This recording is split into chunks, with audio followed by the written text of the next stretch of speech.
அனைவருக்கும் வணக்கம். இன்னைக்கு நாடு முழுக்க எல்லாருமே பரபரப்பா பேசிட்டு இருக்க விஷயம் ஜிஎஸ்டி. வழக்கம் போல இந்த திட்டத்துக்கும் பலவிதமான விமர்சனங்கள், பலவிதமான எதிர்ப்புகள், பலவிதமான திட்டல்கள். என்னதான் ஆச்சு உங்களுக்கு? என் தலைவன் எது கொண்டாந்தாலும் நீங்க திட்டுறீங்க. தலைவா வணக்கம் தலைவா. என் தலைவன் என்ன கொண்டாந்தாலும் திட்டி திட்டி தீக்கிறீங்க. ஏன்? என் தலைவன் இந்தியாவை பணக்கார நாடா மாத்தணும்னு ஆசைப்பட்டாப்ல. அதனால இந்தியாவில் இருக்க ஏழைங்க எல்லாத்தையும் கொள்றாரு. அது தப்பா? அது தப்பான்னு கேட்கறேன். இதுக்கு போய் அவர் திட்டிட்டு இருக்கீங்க. எந்த தலைவராவது இந்தியாவை பல தடவை புது இந்தியாவை பெத்து போட்டிருக்காரா? என் தலைவன் பண்ணியிருக்கான். தூய்மை இந்தியான்னு சொல்லிட்டு தெருவுக்கு போனாப்புல நாளை விளக்க மாற்ற தூக்கின்னு அப்போ சுத்தம் பண்ணாப்புல ஒரு புது இந்தியாவை பெற்றாரு. அதுக்கப்புறம் அதோட தங்கச்சி பாப்பா டிமானிட்டைசேஷன் அப்போ வந்துட்டு ஒரு புது இந்தியாவை பெற்று போட்டாப்புல. இப்போ ஜிஎஸ்டி அப்படின்ற அதோட தம்பி பாப்பாவை பெற்று போட்டிருக்காப்புல. அவ்வளோ பிரசவ வழியில் அவ்வளோ கஷ்டப்பட்டு புது இந்தியாவை அடிக்கடி பெற்று போட்டுக்கிட்டே இருக்காரு. யாருமே பண்ணாதான் என் தலைவன் சாதிக்கிறான். அவரை எதுங்க நீங்கள் திட்டுறீங்க? என் தலைவன் அன்பானவன், அசராதவன், அடங்காதவன், கார்பரேட்காரங்களுக்கெல்லாம் அன்பானவன். நீங்க எவ்வளவுதான் திட்டினாலும் என் தலைவன் வெளிநாட்டுக்கு டூர் போறது நிறுத்துறானா? அதுல அசராதவன், யாருக்கும் அடங்காதவன். இப்ப நீங்க இந்த ஜிஎஸ்டி திட்டத்தை கூட பாருங்களேன். என் தலைவன் இந்திய நாட்டுக்கு இதெல்லாம் முக்கியம், இதெல்லாம் முக்கியம் இல்லை அப்படின்னு சொல்லிட்டு தெளிவா புரிஞ்சு வச்சு கரெக்டா ஜிஎஸ்டி வாங்கி போட்டிருக்காப்ல. காண்டம் இது வந்துட்டு நம்ம தினமும் 3 வேளை வருஷம் ஃபுல்லா யூஸ் பண்றோம். அதனால அதுக்கு 0% வரி. இட்லி தோசையெல்லாம் என்னங்க வருஷத்துல எப்பயாவது ஒரு நாள் யூஸ் பண்றோம். அதனால அதுக்கு 18% வரி. பீஸா, பர்கர் இதெல்லாம் வந்துட்டு எவ்வளவு முக்கியமான பொருள். அது வந்துட்டு அவ்வளோ சத்துக்கள் நிறைஞ்சிருக்கு. அதை நம்பி பல லட்சக்கணக்கான குடிசை தொழிலாளர்கள் இருக்காங்க. அது வந்துட்டு பாமர மக்கள் இருந்து பணக்கார வரைக்கும் ரொம்ப குறைந்த விலையில வாங்கி சாப்பிட்றாங்க. அப்படின்றதுனால அதுக்கு வந்துட்டு மிக குறைந்த வரி 5% வரி. கடலை மிட்டாய் அதெல்லாம் யாருங்க சாப்பிட்றது? பணக்காரன், கோடீஸ்வரன், கார்பரேட்காரன் அவன் சாப்பிட்றான். அதனால அதுக்கு 18% வரி. பெண்களோட மாதவிடாயிலிருந்து எப்படி காசு சம்பாரிச்சு இந்தியாவை பணக்கார நாடா மாத்தணும் அப்படின்னு சொல்லிட்டு சானிட்டரி நாப்கினுக்கு 18% வரி வச்சிருக்காப்ல. அப்படி வரி விதிச்சு இந்தியாவை புதிய இந்தியாவா மாத்திருக்காரு.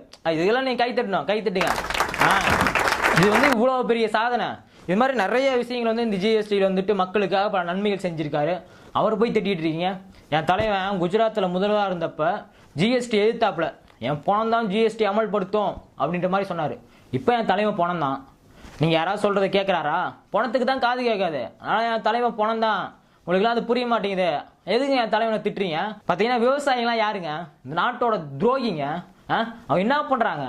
எல்லாத்துக்கும் சோறு போடுறாங்க. எப்படி அவன் சோறு போடலாம்? அதனாலதான் அவங்களை நிர்வாணமாக்குனாரு என் தலைவன். அப்புறமேட்டு என்ன தற்கொலையெல்லாம் பண்ண வச்சாரு. இந்த விஜய் மல்லையா, அதானி, அம்பானி இவங்கெல்லாம் யாருங்க? ஒருவேளை சாப்பாட்டுக்கு கஷ்டப்படுறவங்க. அவங்களாம் தற்கொலை பண்ணிக்கூடாது அப்படின்றதுக்காக பல கோடி ரூபாய், பல 1000 கோடி ரூபாய் கடனை தள்ளுபடி பண்றாப்ல. என் தலைவன் பண்றது தப்பு நீங்க சொல்லுவீங்களா? எதுக்கு அவர் திட்டுறீங்க? தயவு செஞ்சு என் தலைவனை திட்டாதீங்க. மாடுன்றது தெய்வம். மாட்டுக்கோமின்றது பல அதீத சக்திகளை உடையது. நீங்க பாத்தீங்கன்னா இந்த சென்னை கேன்சர் இன்ஸ்டியூட் இருக்குல்ல, அதுல இருக்க எல்லா மெடிசனும் வெளியே எல்லாம் எடுத்துட்டு போய் கொட்டிட்டாங்க. இந்த மாட்டுக்கோமியை மட்டும் வச்சிருக்காங்க. வர்ற கேன்சர் பேஷண்ட்டுக்கெல்லாம் அந்த மாட்டுக்கோமியத்தில் ஒரு துளி எடுத்து வாயில் ஊத்துறாங்க. அப்படியே கேன்சர் உடனே குணமாயிருது. அந்த அளவுக்கு மாட்டுக்கோமியம் வந்து சக்தி வாய்ந்தது. இதுதான் நாங்கள் வந்துட்டு பரவாயில்ல எங்களுடைய கொள்கைகளை பரப்பிட்டு இருக்கோம். உடனே தப்புன்றீங்க, தலைவனை திட்டுறீங்க, கொள்கைகளை திட்டுறீங்க. இன்னும் நீங்களா முட்டாளுங்க. நீங்களா இதெல்லாம் உங்களுக்கு புரியவே மாட்டேங்குது. பார்த்தீங்கன்னா மாடு வந்து தெய்வம் இந்தியாவில் மட்டும், சரிங்களா? இந்தியாவில் வந்து மாட்டு இறைச்சி சாப்பிட்டீங்கன்னா சாமி வந்து கண்ணை குத்தும். ஆனால் நாங்களே வந்துட்டு வெளிநாட்டுக்கு வந்துட்டு ஏற்றுமதி பண்ணுவோம். அப்போ வந்து சாமி கண்ணை குத்தாது. அது வந்து நிறைய பணம் பார்ப்போம். அடுத்து பார்த்தீங்கன்னா எங்களுடைய கொள்கைகளை பரப்புவதற்காக நிறைய கோப்பா சைக்கிள், அவங்கள பைத்தியம்னு சொல்ல முடியாது, அவங்க கொண்ட கொள்கையில் வந்து பைத்தியமா இருக்காங்க.